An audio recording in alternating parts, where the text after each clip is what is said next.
As a leader, when you scale yourself and take on bigger and bigger responsibilities, you will see that you are put on spot to make big decisions very effectively.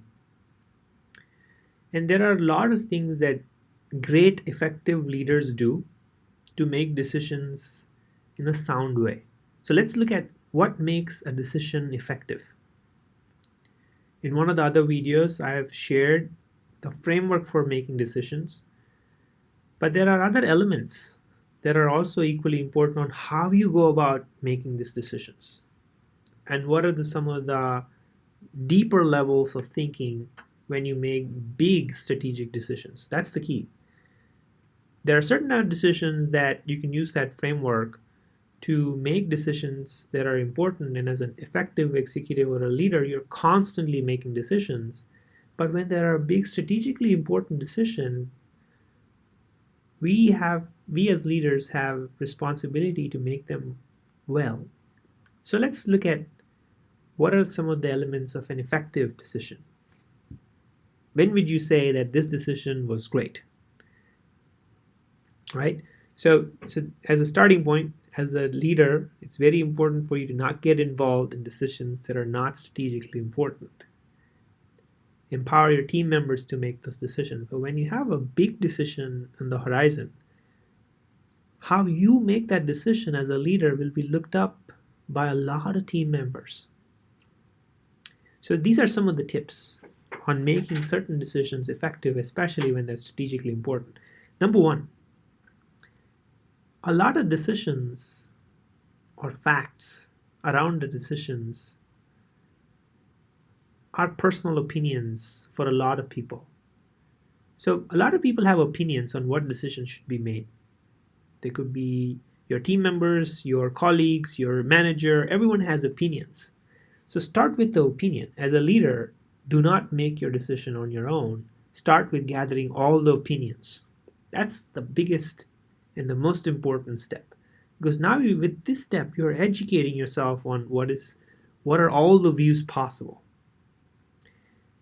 And then everyone has their own perception about the world and their own preference. You as leaders don't want to get swayed by individual preferences, but for the best decision possible. So when you have to make these decisions, try to gather all the opinions.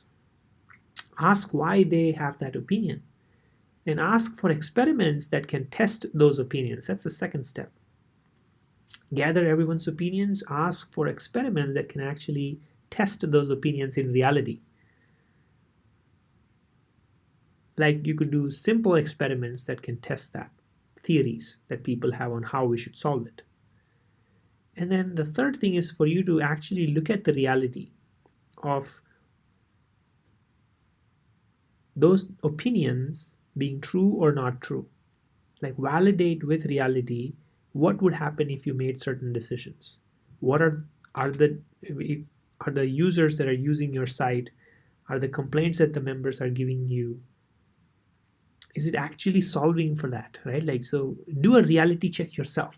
Start with gathering people's opinions, test all of those opinions as much as possible, ask for conditions being met, and see if you agree with those experiments. And third, form your own opinion by checking the reality.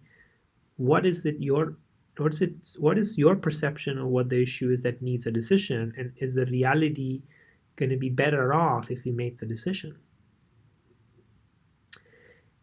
The most important step as a leader is to encourage for competing ideas. Once you have your own opinion, you don't want to force that, and you don't want to share that till the very end. You want to encourage competing ideas and alternatives so that you could further validate if the decision that you have as a preference is still the right decision. It may be that you might have the wrong decision as a leader, and it's okay. So encouraging competing ideas, encouraging competing alternatives is helpful so that you can actually see them as much as closer to reality as possible. And the final step is courage. You as a leader will have to have a lot of courage in your judgment to make the decision, because you will see that a lot of these options that you have, competing ideas, or neck to neck. So you need a lot of courage in those judgment. But I've seen leaders who do this well with these framework in mind, and I realized only after reading this book, so I'm sharing this. They really encourage collaboration genuinely. They get everyone's opinion, not just for the sake of getting opinions. They involve the whole team. They ask for specific questions that test those opinions. They ask for tests to be made so that those opinions can be validated. They themselves look at the reality, form their own opinion. They even go one step further. They put themselves in the competing ideas viewpoint and champion for that. And then they make a final call quickly. After all of these things are done, they don't ask for more data. They make a final call with courage and judgment. So those were the steps. And as a leader, it's your responsibility to make these decisions effective and quick, on time, that's educated on reality. And when you do them well, strategically right things, then your team will look up to you for your leadership, your ability to decide, your ability to think through. You've involved them. They'll not be upset as much because you've listened to them. You've shared genuinely what you feel is the right thing to do. You look through the pros and cons. And so then you'll also have them support you in those decisions.